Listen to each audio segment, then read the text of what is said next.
Olá, hoje a gente vai contar a história da seleção inglesa na Copa do Mundo. Uma história que é, na verdade, uma busca sem fim por um momento de glória que aconteceu uma vez só há muito, muito tempo. Para a gente entender a história da Inglaterra, tudo começa com esse número aí na tela. 1. Apenas um troféu da Copa do Mundo. É o ponto mais alto da história deles, sabe? O momento que, até hoje, define todo o resto. E aí vem o contraste, que na verdade conta a história inteira. 60, isso mesmo, 60 anos de espera, de muita esperança e de muitos quase. É uma seca tão longa, de 6 décadas, que acabou virando parte da identidade da seleção.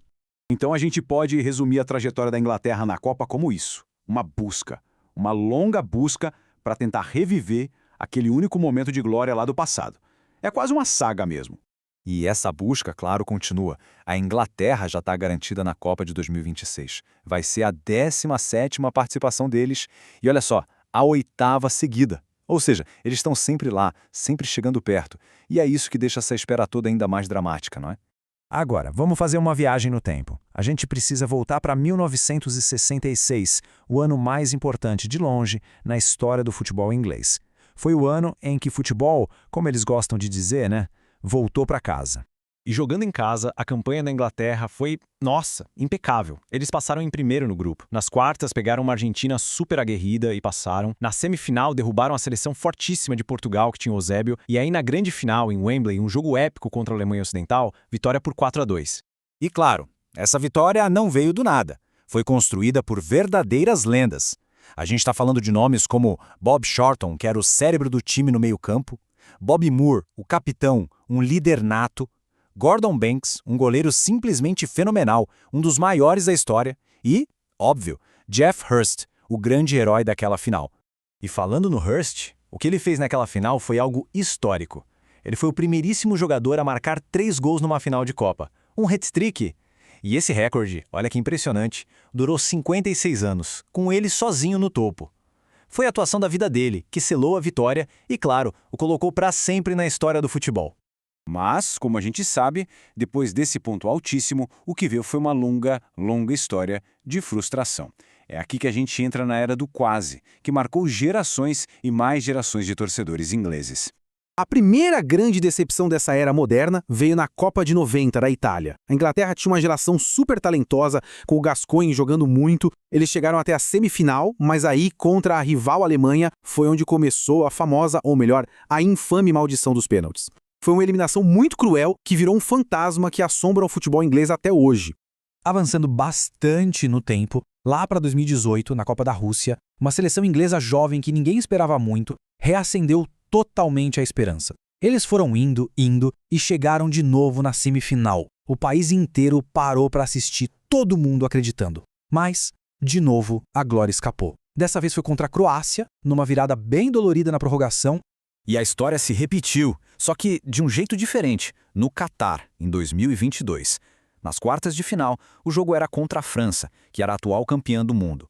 E a Inglaterra, olha, jogou de igual para igual, talvez até melhor. Mas aí, um pênalti decisivo. E quem perde? Justo o capitão, o artilheiro, Harry Kane. Ali o destino foi selado. Mais um capítulo para aquela lista interminável do e se, sabe? Então, fica essa pergunta no ar, né? Será que um dia eles vão conseguir quebrar esse ciclo de bater na trave? Essa é a grande dúvida que cerca a seleção inglesa a cada 4 anos. Mas olha, apesar dessa falta de títulos coletivos, não dá para negar que a Inglaterra sempre teve jogadores que brilharam e muito nas Copas. Vamos dar uma olhada em alguns desses caras que são recordistas individuais da seleção. Quando a gente fala de recordes individuais, 2 nomes gigantes vêm à mente. Primeiro, Gary Lineker. Ele não só é o maior artilheiro da Inglaterra em Copas, com 10 gols, como também foi chuteira de ouro da Copa de 86. Um matador, um verdadeiro predador na área. E lá atrás no gol tem o lendário Peter Shilton. Ele é o cara que mais jogou pela Inglaterra em Copas, com 17 partidas. Um símbolo de, longevidade e regularidade. Bom, isso tudo nos traz até os dias de hoje e para o futuro. A busca pela glória agora tem um novo destino, a Copa do Mundo de 2026, na América do Norte. E para essa nova jornada, tem comando novo na área. O técnico agora é o alemão Thomas Tuchel. Ele é só o terceiro estrangeiro na história a treinar os Three Lions. E, convenhamos, ele chega com um currículo cheio de títulos por clubes, né? A ideia é trazer uma mentalidade nova para a seleção. E o começo dessa nova era, olha, foi bem impressionante. A Inglaterra foi o primeiro time da Europa a garantir a vaga para a Copa. E não foi de qualquer jeito. Eles venceram os 6 primeiros jogos sem levar um gol sequer.